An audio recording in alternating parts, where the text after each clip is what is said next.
प्यारे बच्चों नमस्कार। आज की ऑनलाइन क्लास में आपका स्वागत है। प्यारे बच्चों, आज हम कक्षा 7 विषय सामाजिक विज्ञान पुस्तक सामाजिक एवं राजनीतिक जीवन अध्याय 2 स्वास्थ्य में सरकार की भूमिका कार्य पुस्तिका के प्रश्नों को हल करने वाले हैं।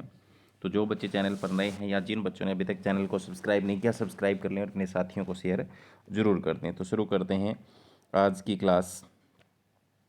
नीचे लिखे कथनों में कई अस्वस्थ लोगों के उदाहरण दिए गए हैं। प्रत्येक व्यक्ति के अस्वस्थ होने के कारण को कोष्टक में लिखे विकल्पों में से चुनो और लिखो। बीमारी है, घुटन भरी व्यवस्था में रहना पड़े, डरे सहमे रहना, भरपेट भोजन न मिलना, चोट, गंदा पानी। तो सुधा बुखार के कारण बिस्तर पर लेटी हुई थी, तो ये किसका कारण है? बीमारी का। आगे रमन का मोटरसाइकिल चलाते समय एक्सीडेंट हो गया और उसके पाँव में प्लास्टर बंधा हुआ है, तो ये किसका कारण है? पड़ा है वो चोट के कारण अपने बिस्तर पर पड़ा है।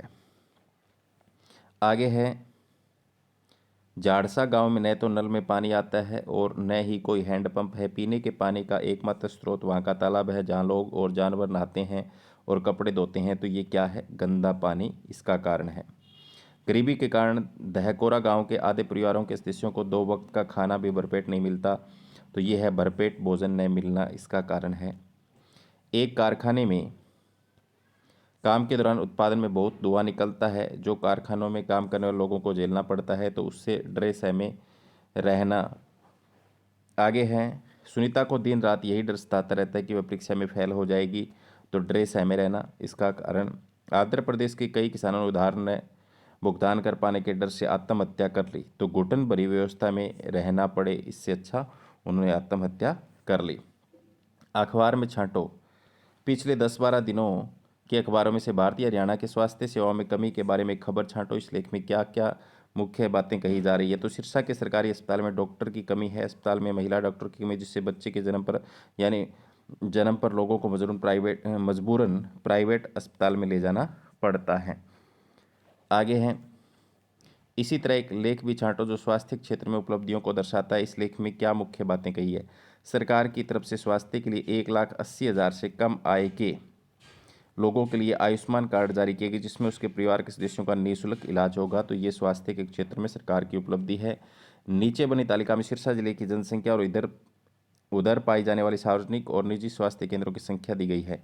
तालिका में दी गई आंकड़ों के आधार पर 3 निष्कर्ष निकालो। तो सिरसा जिला के कुछ आंकड़े काल्पनिक हैं।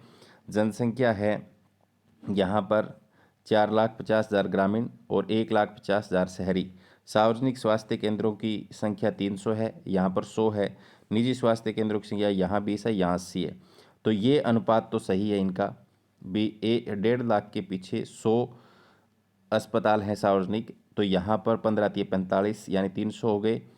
तो लेकिन यहाँ जो निजी है यहाँ 20 है, यहाँ 80 है। तो क्या लिखना है? ग्रामीण व शहरी क्षेत्रों में जनसंख्या के अनुपात में सार्वजनिक स्वास्थ्य केंद्रों की संख्या अनुपात बराबर है, जबकि शहर में जो लोग रहते हैं गाँव की बजाय निजी स्वास्थ्य केंद्र ज़्यादा हैं। तुम्हारे गांव या कस्बे में जब लोग बीमार होते हैं तो कहाँ कहाँ जाते हैं? लिखो और नीचे लिखे तालिका को भरें। तो सरकारी या सार्वजनिक में जाएंगे तो नागरिक अस्पताल में, पीएचसी में, सीएचसी में।